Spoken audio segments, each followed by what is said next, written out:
So I'm going to start filming a new project here, and it is something that I've been working on for a really long time. Now it's been probably close to 2 years that it's been sitting in my garage, and I'm just wanting to get it on the road at this point. So without further ado, I'm introducing the new project. Perfect.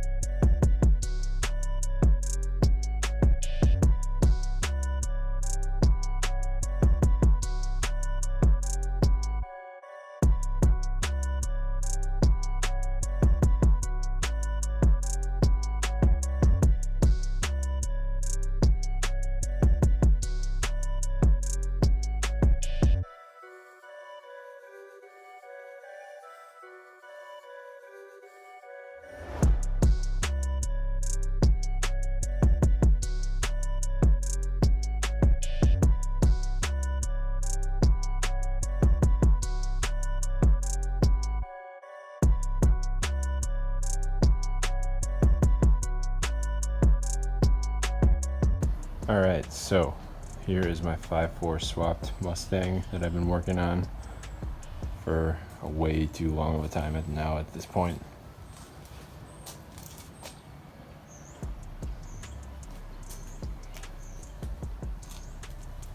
Take a walk around back here and we can start. Put in a fuel cell, it's a 10-gallon from eBay, and how I welded this in was I just took some brackets, welded it in, and then screwed the fuel cell to the brackets. And then we have our sending line.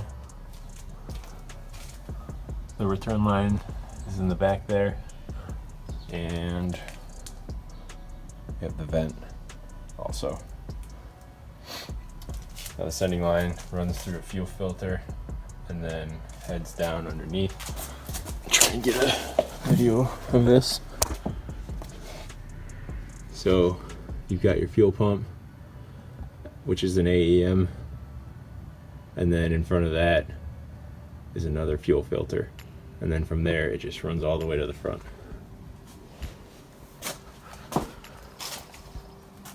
Now moving over, we'll go ahead and run inside, check out how I have it set up. So this interior was originally tan, but I bought a parts car and it was crashed. So I did have to switch out both of those airbags, but now it's got the black interior. And then we've got some Sparco Sprint racing seats. And I've got my fuel pump wired right there. Other than that, the inside's pretty much stock. I'm moving over to the front suspension. It's got stock brakes, but then I put in some BC coilovers. And then we also have an angle kit. So this angle kit allows you to move the wheel forward in the wheel well. I'll show you that on the other side. But there's no ball joints. They're all Heim joints on this, besides the main.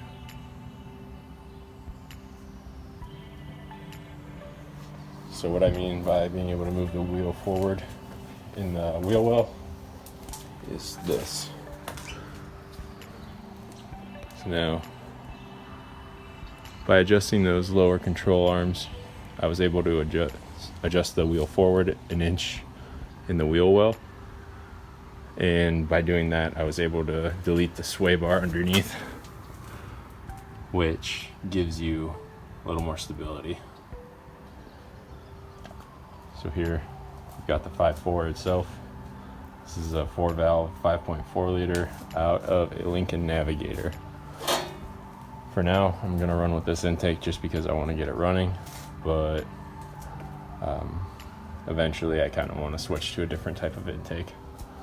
Now, some things I have to do yet is obviously clean up the wiring.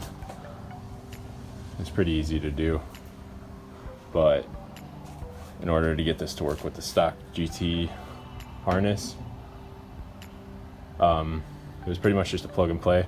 Only thing I really had to do was swap the coil pack wires and extend them, because the GT harness runs all the way up there and the coils are all the way down here. These are my fuel lines coming in. What else? Sorry about the glare in the bottom right, or bottom left. So I also had to get a custom throttle cable, and that's just from Summit.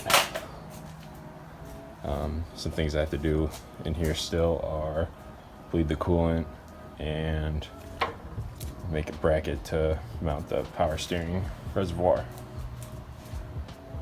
Other than that, it's pretty much ready to drive, hopefully. I was having an issue before where I couldn't get it to stay running once it got to operating temperature, and I found out that the intake air temperature sensor wasn't reading, and someone actually cut it on the harness that I bought. So that was giving me some trouble, but I figured that out. So this is kind of what I have to work with. There was also a ton of rust on these frame rails, so I actually welded in some new metal just so that it wouldn't be a piece of crap. It's also why I chose to go with the fuel cell in the back, because when I was dropping the fuel tank to do some patching in this front quarter,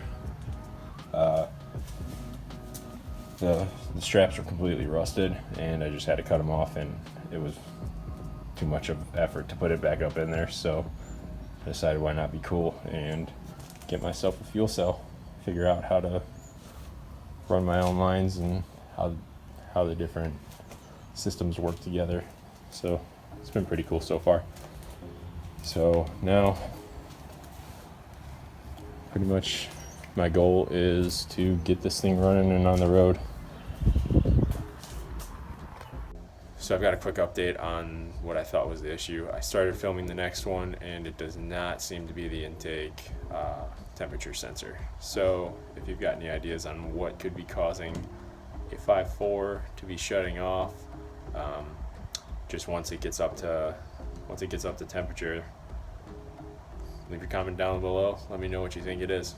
So I've been picking away at this car for what feels like forever, so I'm excited to actually get working on it again.